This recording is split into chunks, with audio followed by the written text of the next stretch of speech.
Okay, let's talk about ND filters. ND stands for neutral density. What these filters do is cut down the amount of light going in your camera lens and hitting your camera sensor. You might be filming in a sunny day, and to even expose it you're at f16, but you're wanting to be at f4. So you use ND to block the amount of light coming in so you can open up that aperture. There are two main types of ND. One is vari ND and one is fixed ND.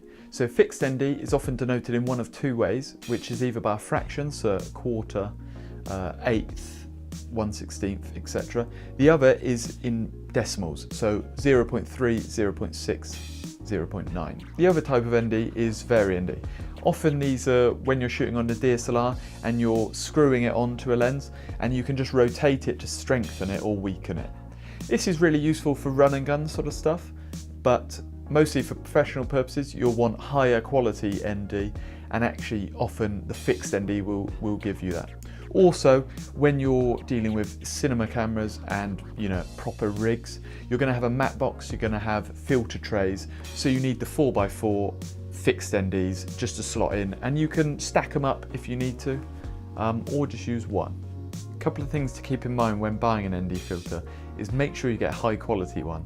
You don't want to spend all this money buying really expensive lenses and then you put a £10 cheap bit of glass on the front of it. It's just going to negate any benefits of that really good lens or really good camera.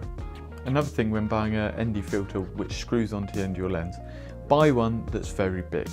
So buy one that's 77mm or even 82mm so that it will fit on all your lenses.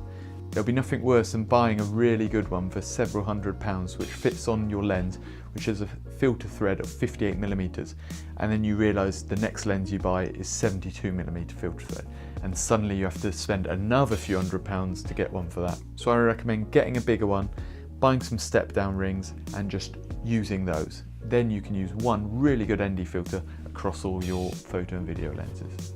Lastly, one quick thing I want to cover is just because you have ND doesn't mean you have to shoot everything wide open. Work out what you want for the scene. Do you want it f4, t4, f1.2, t1.5? What do you want it at? Then use ND to achieve that. Just because you have it doesn't mean you need to be wide open. If it's too bright, you want to be more open, use it, but don't do it for the sake of it. And remember, always be lighting.